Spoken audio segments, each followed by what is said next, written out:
first conference this morning is on hell.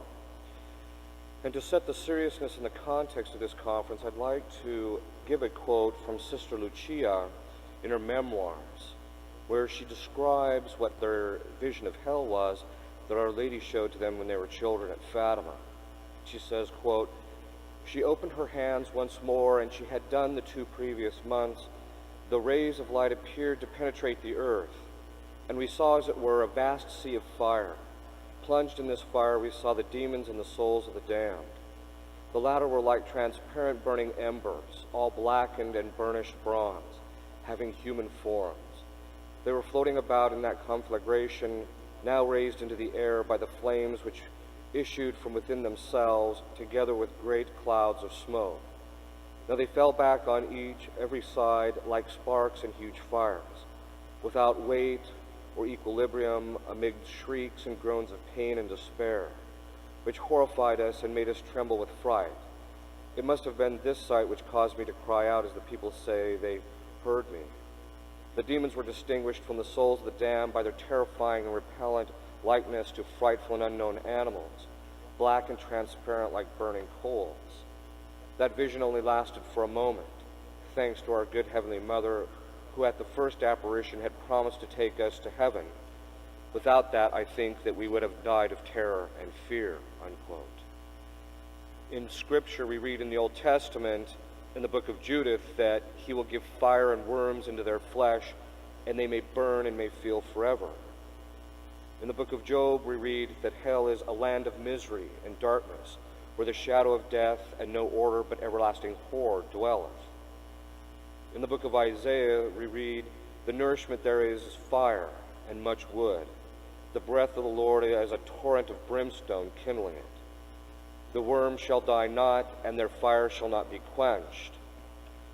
In the New Testament, our Lord said in the book of Matthew, "Depart from me, ye cursed, into the everlasting fire, which was prepared for the devils and his angels." We also read in the book of Matthew, "Every tree that yield not good fruit shall be cut down and shall be cast into fire, and there will be weeping and gnashing of teeth." In the book of the Apocalypse, we read, "The pool of fire, where both the beast and the false prophet shall be tormented day and night forever and ever. And the smoke of their torments shall ascend up forever and ever." Scripture tells us a great deal about Satan and also about hell, despite the modern theory that there is no hell. For example, we read in the book of the Apocalypse, quote, "And behold, a great red dragon, having 7 heads and 7 horns, and on his head 7 diadems. And his tail drew their 3rd part of the stars of heaven and cast them to the earth. And that great dragon was cast out, that old serpent, who is called the devil and Satan, who seduceth the whole world. And he was cast into the earth, and his angels were thrown down with him." We also read in the book of Matthew regarding him, "Depart from me, you cursed, into the everlasting fire, which was prepared for the devil and for his angels."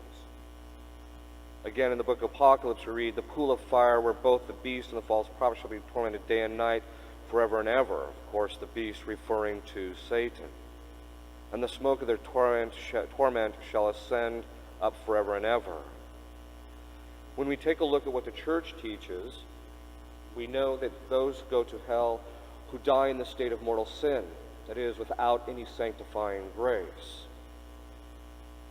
By taking a look at the teachings of the Church and also what the saints have told us, and we look at the nature of man, and we consider the nature of justice and suffering, we come to a great deal of knowledge about the nature of the sufferings in hell. The first suffering that is often talked about is what we call the pain of sense. St. Alphonsus Ligurian and the other saints tell us that the suffering in hell is proportionate to the offenses committed against God. So there's actually levels in hell. Some people will suffer more than others. There are 5 exterior senses. We can suffer more intensely in hell because of the fact that the body is no longer subject to limitations of human flesh. After the resurrection of the body is qualitatively changed, and so as a result it can sustain much greater suffering, so much so that we are even incapable of understanding it, as we'll see a little bit later. The damned fear and loathe just even the idea of the resurrection, because they know when they get their body back, their sufferings will increase. So in hell, the suffering in our body is much worse, much more intense than we can even be comprehended here. As to the first sense, we have touch. And the saints describe that in hell there is a kind of a crushing experience of those in hell, and also burning.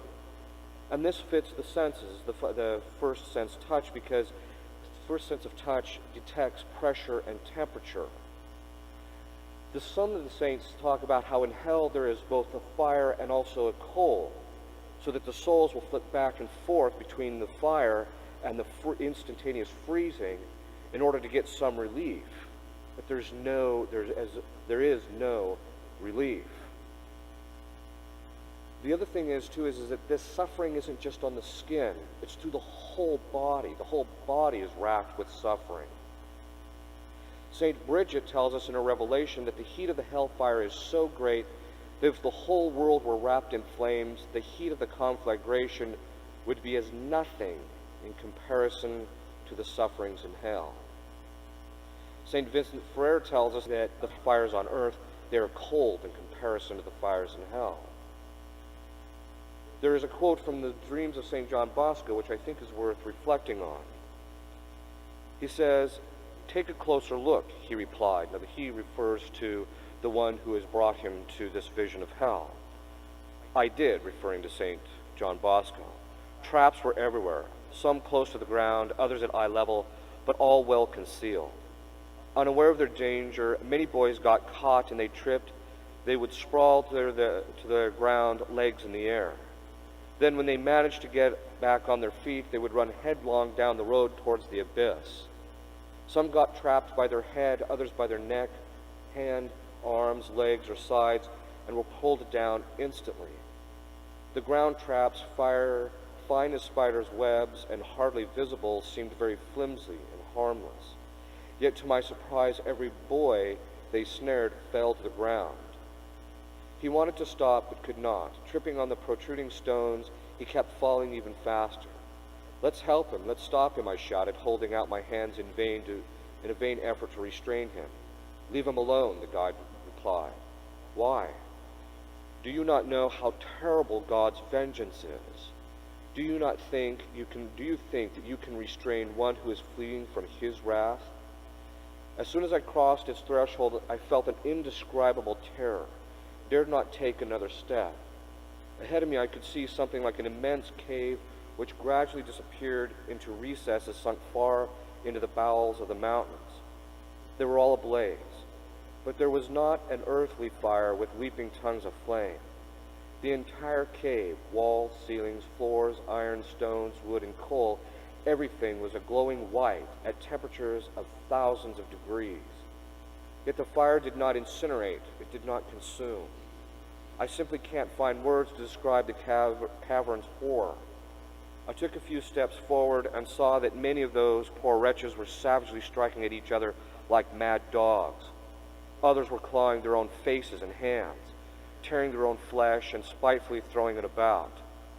Just then the entire ceiling of the cave became as transparent as crystal and revealed a patch of heaven and their radiant companions safe for all eternity. The poor wretches, fuming and panting with envy, burned with rage because they had once ridiculed the just. Pressing my ear to the crystal window, I heard the screams, sobs, blasphemies, and imprecations against the saints. It was a tumult of voices and cries, shrill and confused. Here time is no more. Here is only eternity. Now that you have seen what others suffer, you too must experience a touch of hell. No, no, I cried in terror. He insisted, but I kept refusing. Do not be afraid, he told me. Just try it. Touch this wall. I could not muster enough courage and tried to get away, but he held me back. Try it, he insisted. Gripping my arm firmly, he pulled me to the wall. Only one touch, he commanded, so that you may say that you have seen and touched the walls of eternal suffering, and that you may understand what the last wall must be like if the first is so unendurable. Look at this wall. I did intently. It seemed incredibly thick. There are 1,000 walls between this and the real fire of hell, my guide continued. 1,000 walls encompassed it, each 1,000 measures thick, each equally distant from the next one. Each measure is 1,000 miles. This wall, therefore, is millions and millions of miles from hell's real fire. It is just a remote rim of hell itself. When he said this, I instinctively pulled back, but he seized my hand, forced it open, and pressed it against the first of the 1,000 walls. The sensation was so utterly excruciating that I leapt back with a scream and found myself sitting up in bed. My hand was stinging, and I kept rubbing it to ease the pain. When I got up this morning, I noticed that it was swollen. Having my hand pressed against the wall, though only in a dream, felt so real that later the skin of my palm peeled off. This gives us an idea of how utter excruciating just the sense of touch is. And what of taste? Imagine drinking the foulest sewer water, and this is nothing compared to the taste that those who suffer in hell endure every day. And what of smell?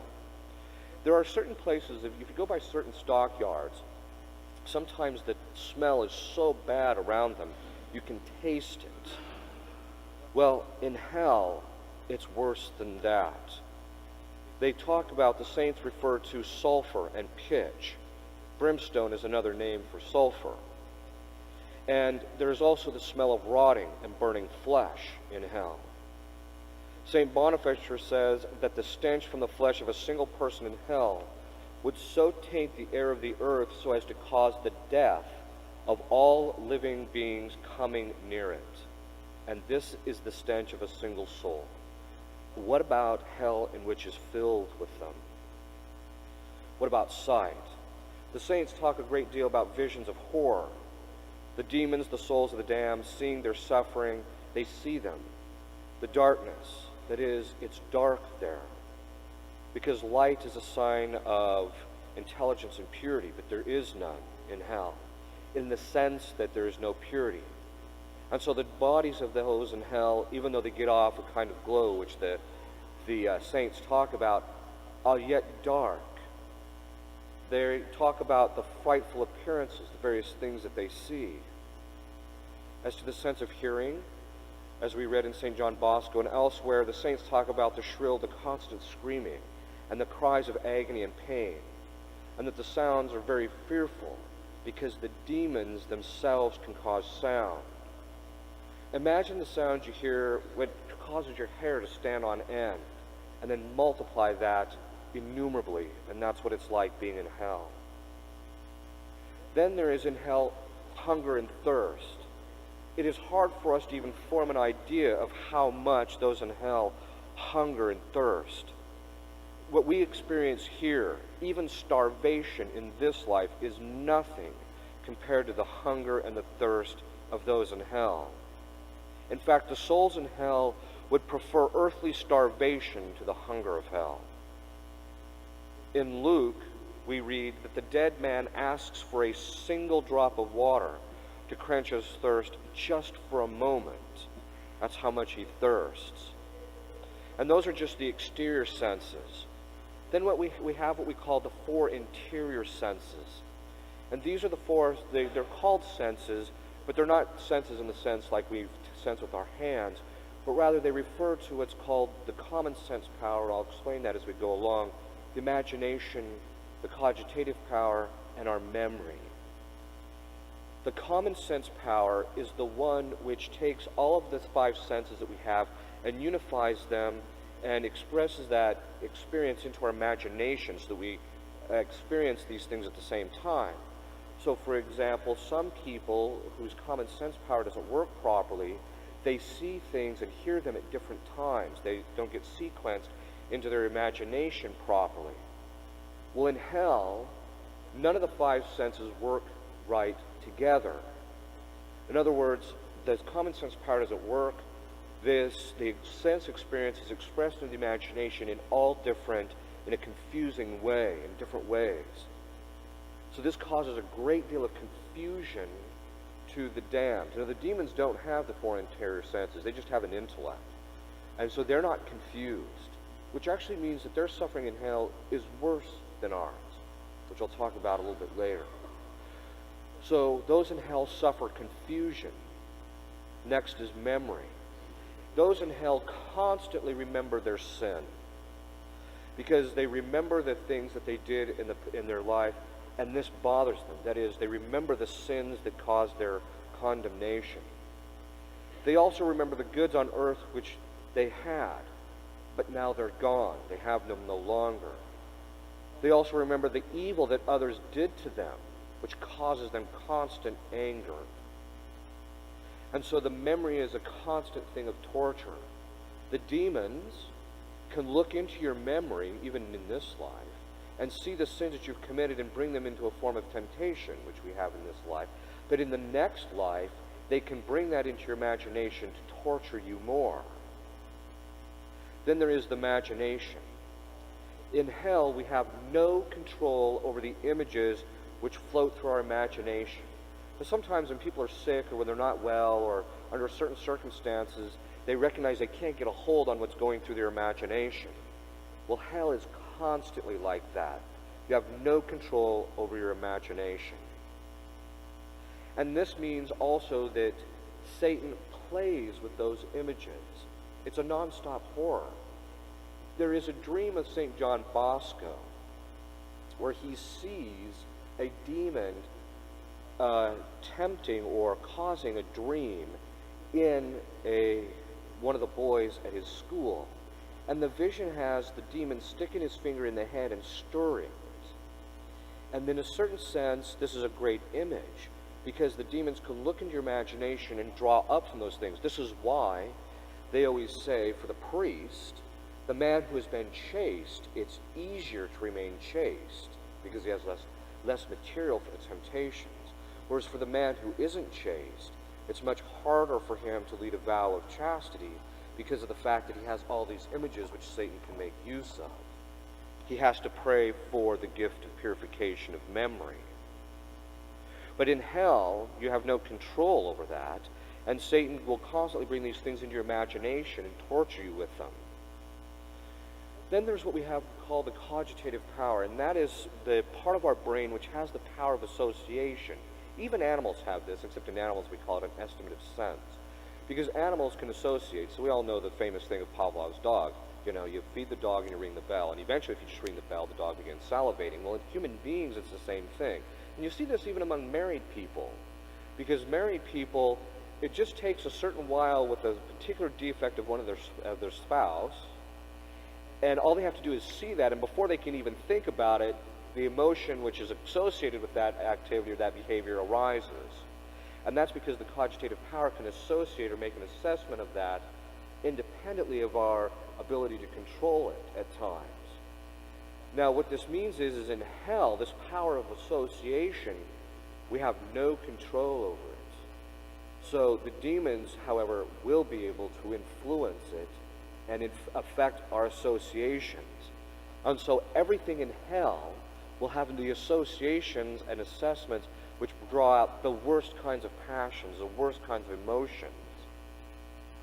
Since the four interior senses are dysfunctional in hell, there's profound confusion in the person.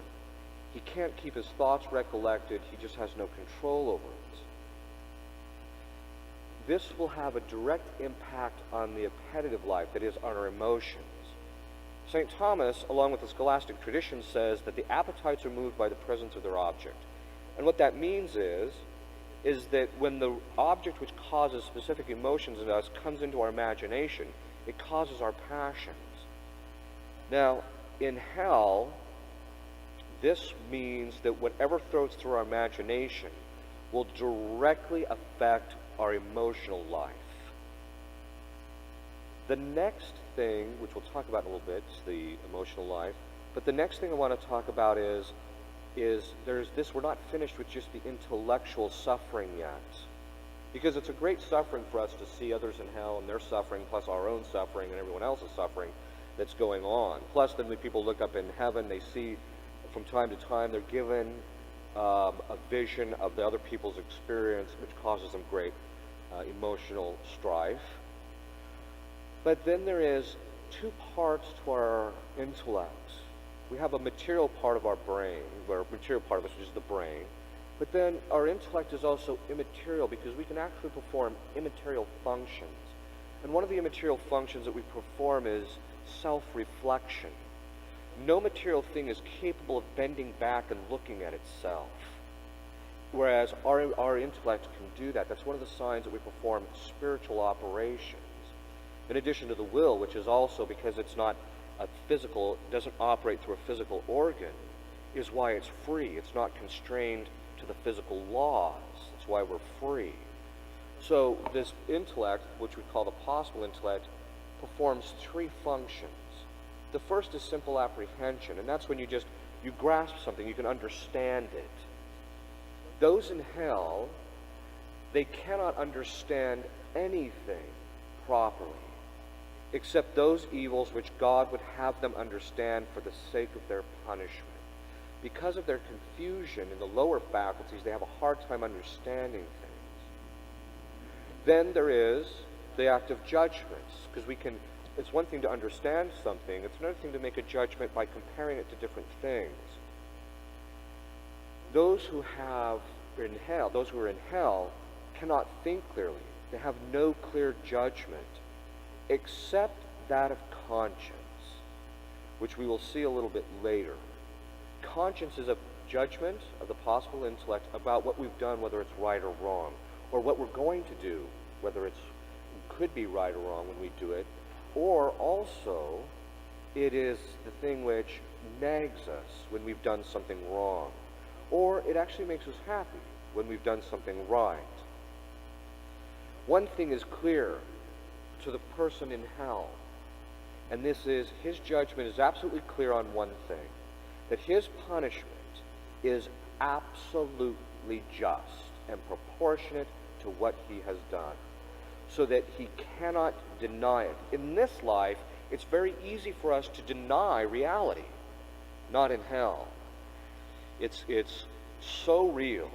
And when God passes judgment on you and communicates that to you in your final judgment, it is so clear that the soul cannot deny it.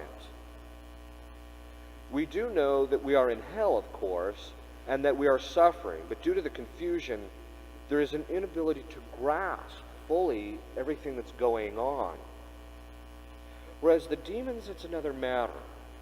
Because they don't suffer confusion, they have a perfect understanding of what's going on, which is why it's a greater suffering for them. Then there is our will. Because we used our will wrongly, that is, God gives us what we want, ultimately.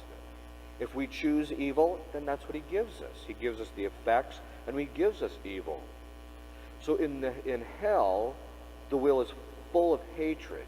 It's incapable of love, not even itself. It can't even love itself.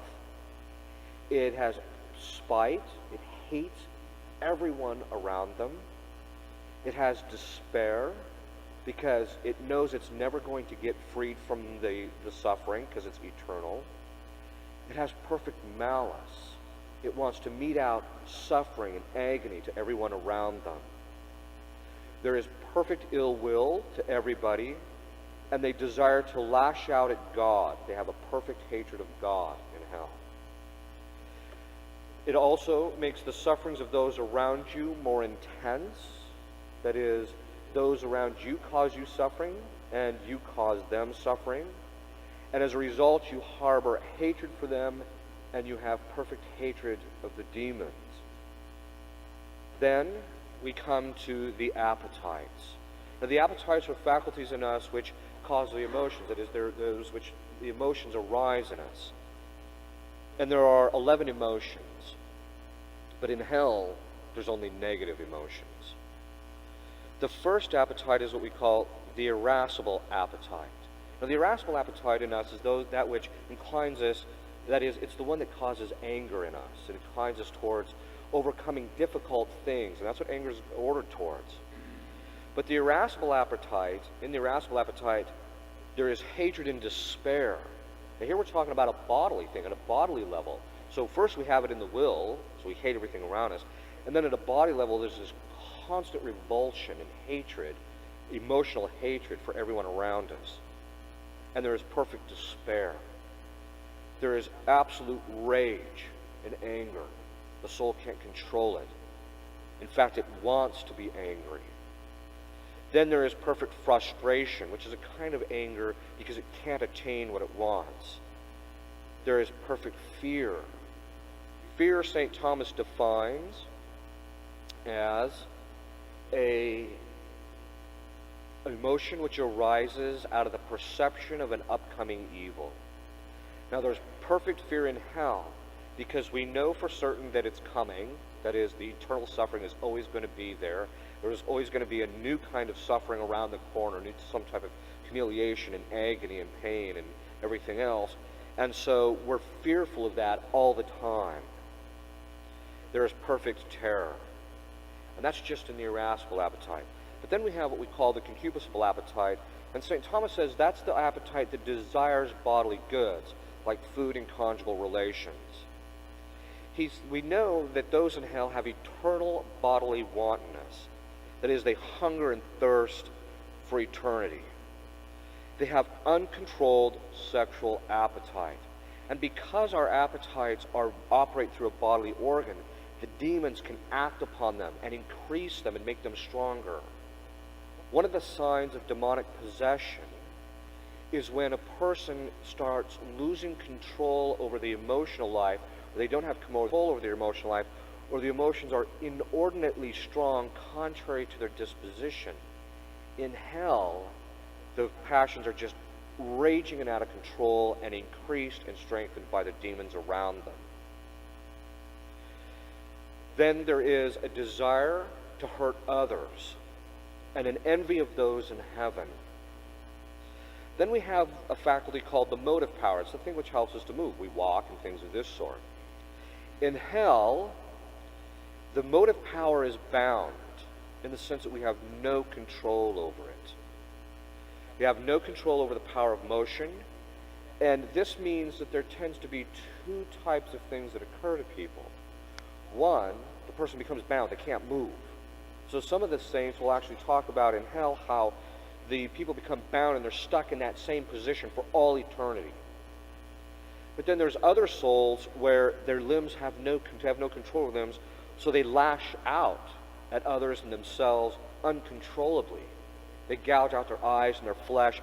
But in hell, because the resurrected body can't undergo dissolution, that is, you can't kill it. So as a result, it's constant. All through hell, there's this gouging that goes on with them. They hit themselves and those around them. Then there's the faculty of speech.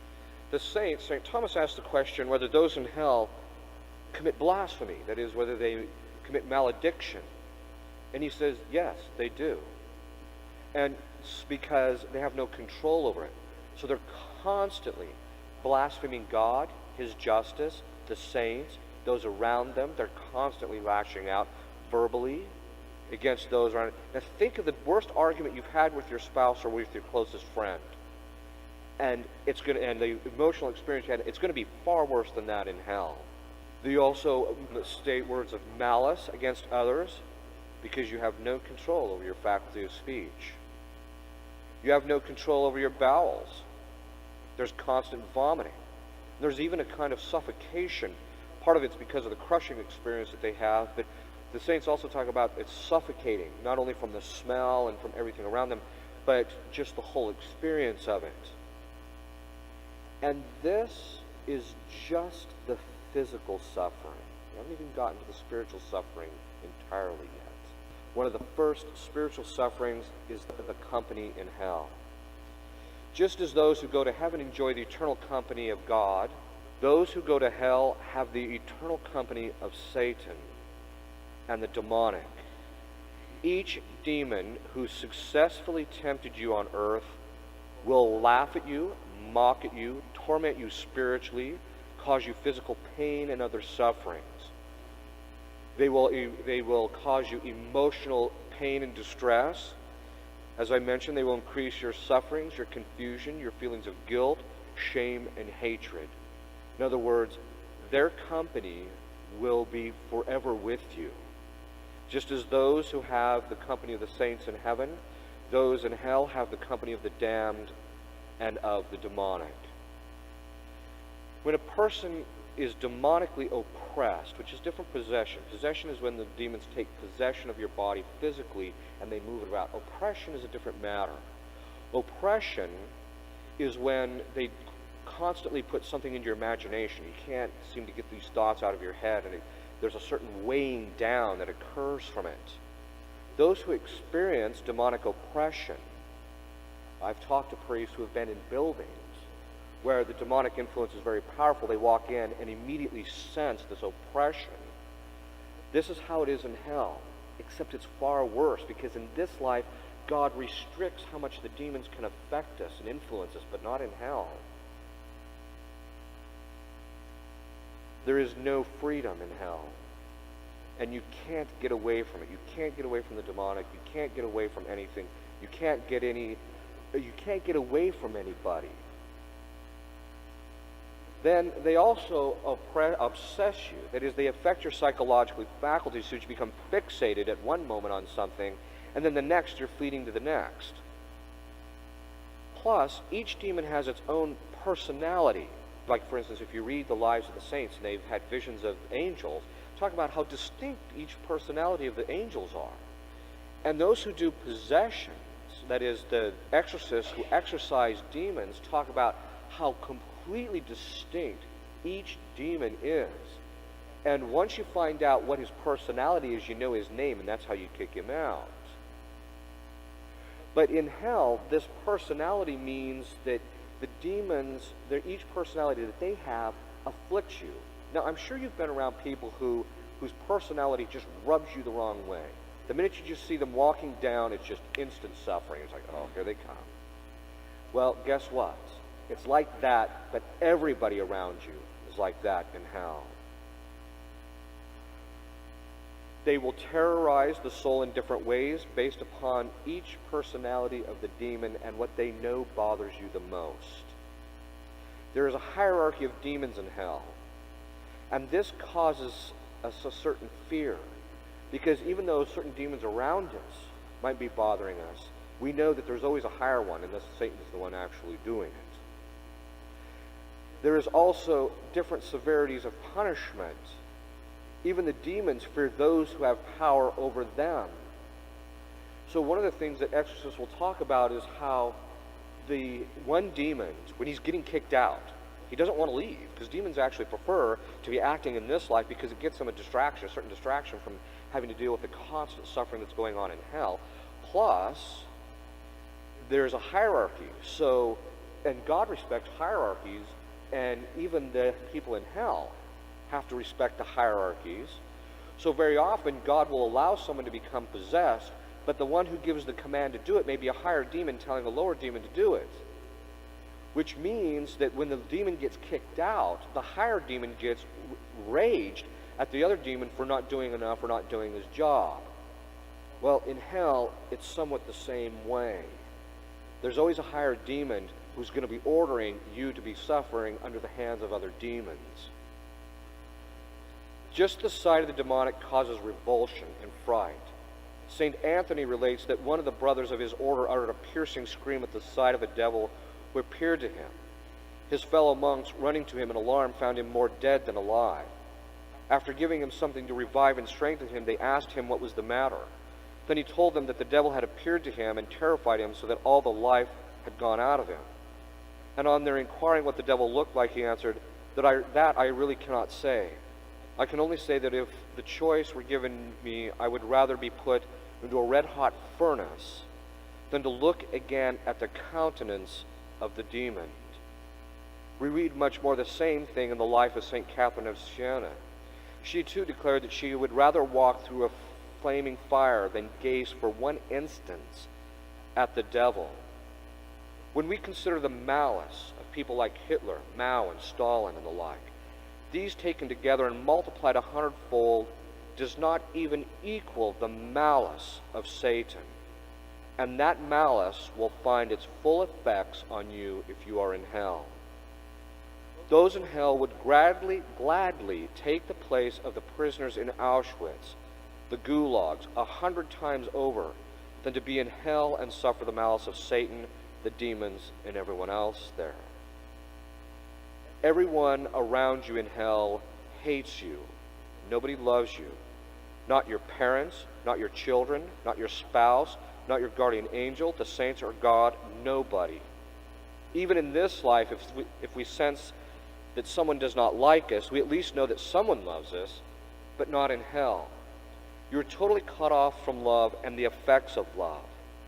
Now, God loves your human nature still, but the effects of his love are totally cut off from you. Nobody can stand you. You are a foul wretch, something completely unworthy of love. St. Thomas says that the sins of the reprobate are known to each other. Part of this is because they see him at the final judgment. This causes shame and embarrassment to the souls, and as a result they become objects of scorn and derision, but also disgust at seeing the sins of others and seeing their punishments as a result of their sins. In hell, there is no truth, except that which comes from your punishment. Everybody lies to you, except when the truth will cause you more suffering. You have no control over yourself, but they have absolute control over you. You do their every bidding and whim, regardless of how disgusting, revulsive, vile, or evil. And then there is the suffering that comes from God and his wrath and his justice. This will haunt you the entire time you are in hell. You shall in horror flee his justice from all eternity, but you shall never escape it. Your hatred for God and his justice shall consume you. There is a story of a soul that appeared to a saint, and the soul was in purgatory, and it was suffering tremendously. And the saint asked him, "Wouldn't you like to be in heaven?" And he said, "No." He said, "I would rather spend an eternity in purgatory than a single instance in the sight of God with a single blemish on my soul." And yet, the souls in hell, being darkened and impure from top to bottom, know that God looks at them and sees them and has utter contempt for them. Then there is what we call the pain of separation, which is opposed to the pain of sense. For all eternity, you will never see God, and you will never experience heaven. When you die and you go before God, the fact that you need him to be happy and to have any fulfillment whatsoever is made absolutely clear to you, and then you're placed in hell. It's like taking the closest person you've ever been in this life, knowing that they're going to be stripped from you and you're never going to be seeing them again. The evil one himself was made to acknowledge this, as we read in the legends of Blessed Jordan, at one time general of the Dominican order. For when Jordan asked Satan, in the person of one who was possessed, what was the principal torment of hell, he answered, being excluded from the presence of God. Is God then so beautiful to look upon? Jordan inquired. And the devil replied that he was indeed most beautiful. Lie asked further, how great is his beauty? Look, fool that thou art, was the rejoinder, to put such a question to me. Dost thou know that his beauty is beyond compare? Canst thou not suggest divine beauty? Then Satan said, imagine a crystal sphere 1,000 times more brilliant than the sun, in which the loveliness of all of the colors of the rainbow, the fragrance of every flower, the sweetness of every delicious flavor, the costliness of every precious stone, the kindliness of men, and the attractiveness of all the angels combined, fair and precious as this crystal would be in comparison with the divine beauty, it would be unsightly and impure. And pray, the good monk inquired, what wouldst thou give to be admitted to the vision of God? And the devil replied, if there were a pillar reaching from earth to heaven, beset with sharp points and nails and hooks, I would gladly consent to be dragged up and down that pillar from now until the day of judgment, if I could only be permitted to gaze on the divine countenance for a few brief moments. St. John Chrysostom says that the torments of 1,000 hells are nothing in comparison to the anguish of being banished from the everlasting bliss and the vision of God. In other words, all of the pains of sense, which we talked about before, is nothing in comparison to the pain of loss. St. Thomas Aquinas says that the punishment of the damned is infinite because they have suffered the loss of the infinite good, that is God. Yet the damned will curse God for having created them, redeemed them, for his mercy and for his goodness, which they experience not. The sufferings in hell are so great that the souls there would prefer annihilation, that is, to go out of existence, than to suffer them. Yet these sufferings for the reprobate are eternal and unchangeable. They will never end, causing perpetual fear and despair among the damned. The Church teaches that those who go to hell because they die in the state of mortal sin, as we have mentioned, and those who are not repentant of their sins. There is a place in hell for you already. If you don't do something about your life, you may end up there.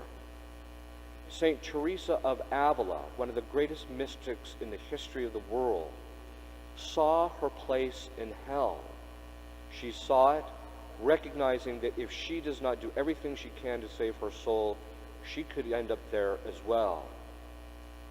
All it takes is a single, fully entertained, that is fully volitional, impure thought, and that's your eternal punishment. That's what you're worthy of.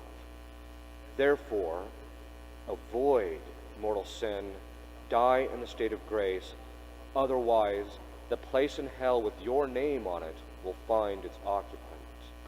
In the name of the Father, the Son, and the Holy Ghost. Amen.